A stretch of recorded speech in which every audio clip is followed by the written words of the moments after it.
I am Osep and I was raised in a Christian family.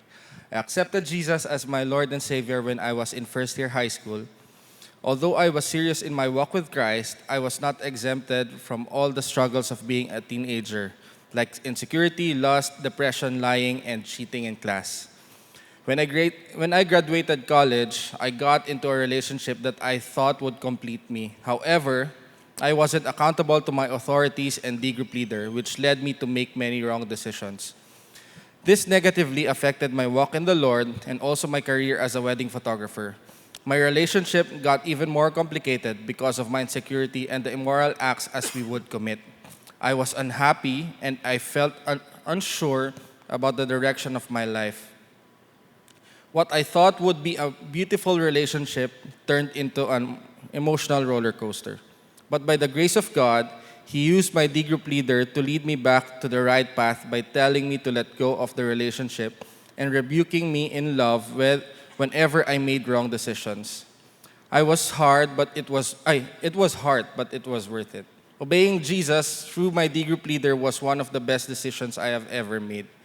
When I began leading a D group in CCF, in a span of less than 1 year, God multiplied my D group up to the fourth generation. Some of them even began leading in their own D group in their schools. After working for 5 years, God gave me a clear direction in my life by allowing me to serve in Elevate as a campus missionary. By God's grace, He is allowing me to see His goodness and glory as I witness students to come to know Jesus and grow spiritually. Truly, Jesus' model of discipleship is the best way to reach and engage the lost and win them for Him. I am far from perfect, but God is enabling me to serve Him. Please pray for me as I humble myself into the Lord and heed His call to make disciples. So let me introduce you to Albert, one of the young men the Lord has entrusted to me and now serves as a D group leader too. Good morning, everyone. I'm Albert Sarmiento, and I came from a Christian family where my dad was very much involved in church ministry in our province. When our family moved to Manila, I struggled with the fast-paced lifestyle and negative influences at school.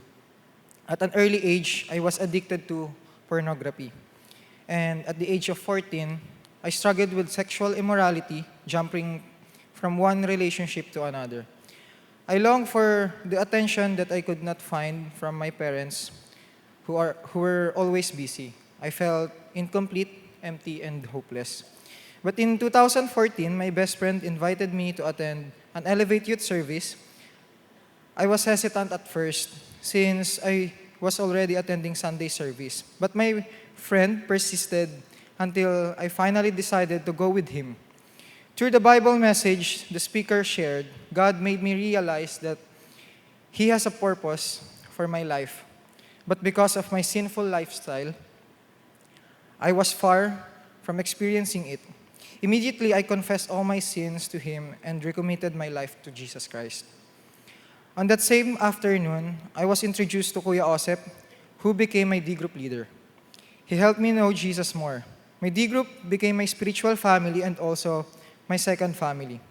After several months, Kuya Osep challenged our D group to also make disciples.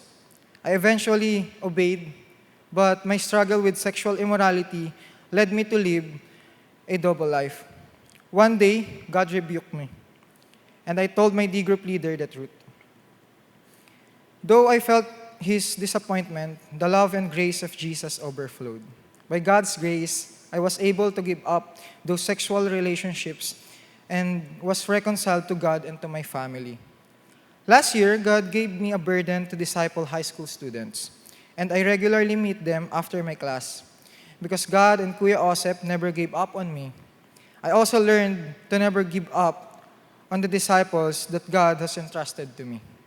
Please pray for me as I humble myself unto the Lord and heed His call to make disciples and lead our family closer to Jesus. Let me introduce to you Mark, one of the young men the Lord has entrusted to me. I am Mark Abergos, and I grew up in a family that seldom went to church. In grade school, I was always part of the top 10 in my class, which caused me to be proud and arrogant. In grade 6, when my grades started to slip, instead of studying harder, I resorted to bullying kids in school and even joined a gang. Because I could not meet my parents' expectations, my relationship with them also became strained. Despite my low grades, I was still able to pass my family's dream school, and that made my relationship with them a little better. However, in high school, I learned to cheat, view pornographic materials, and curse, and even influence my classmates to do the same. I also jumped from one relationship to another, changing girlfriends even every time I got bored or unhappy with them. This made me even more proud and arrogant. But in 2017, my cousin Nathan invited me to CCF, and after 3 weeks, we decided to go to Elevate, where I met Kuya Albert, who invited me to join his D group. As I continued to attend D group, I felt God speaking to me through Kuya Albert, and I realized that what I was doing displeased God, and that if I would surrender my life to Him, He would change me and help me lead a life according to His will. I surrendered my life to Jesus, and He changed my life from inside and out. By God's grace, He is now using me, once a bully and used to take advantage of other people, now an instrument to influence my family and classmates. Particularly as the team captain of the school volleyball team, I have to let go of my wrong relationship and use the time and energy in sharing the gospel to my friends and teammates. Please pray for my family as I continue to share the gospel to them and invited to them to worship services. To God be all the glory.